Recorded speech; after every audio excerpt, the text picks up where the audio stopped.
Kunjani bafethu bosisi bantu abadala, even the little kids. Welcome to yet another banging presentation by the Wholesome Institute. I am your host, Bongi Koswara, and thank you for tuning in.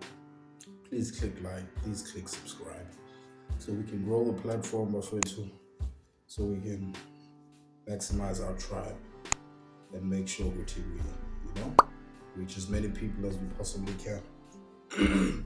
So bafethu, for today's presentation, I thought I want to try something new, something different.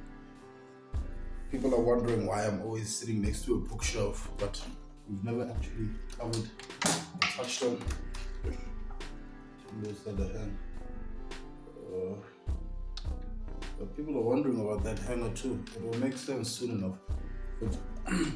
But obviously, this bookshelf that I'm sitting next to, bafethu, I did speak about the fact that at some point I wanted to review books and so forth.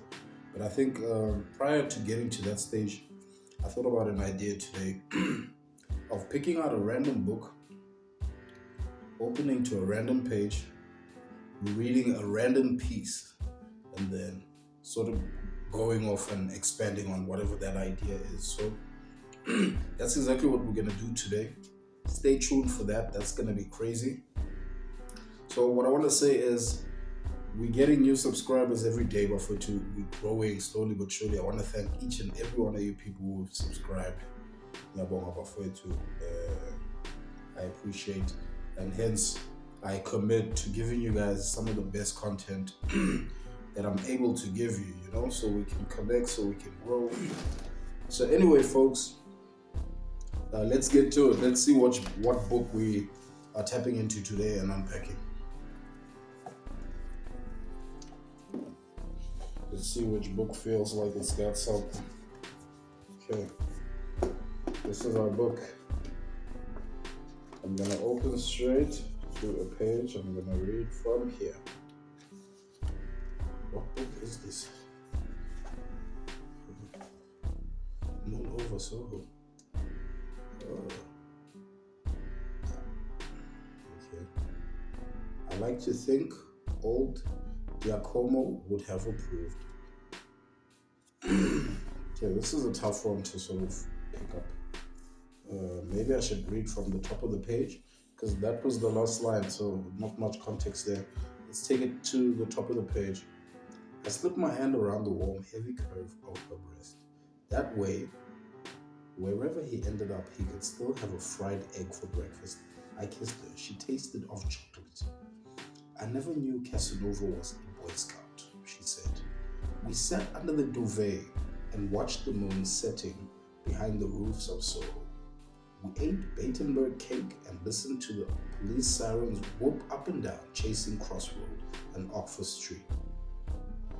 When we were suitably refreshed, we had made sex until what passed for the dawn chorus in Soho was welcoming the first blush of the new day. I like to think old Giacomo would have approved. I don't know old Giacomo, but this sounds like an incredibly vivid scene that they're describing from the book Moon Over Soho. I've personally read this book, and it's quite an interesting read. And there's a lot of poetry in it. And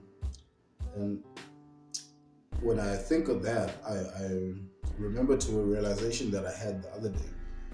Poetry is actually the language of dreams, Now, if you look at the style of writing in poetry, it's very expressive, it's very abstract.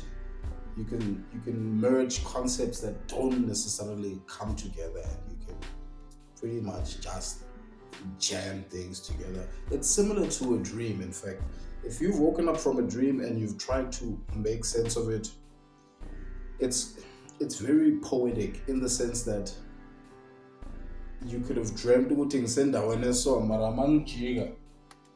how I'm in a totally different place, and I thought I was driving a car and I'm floating in space, And that's just a little light tuba that I didn't even try and rhyme. It actually came out just that way, bafowethu. So I think that's all I'm going to touch on today.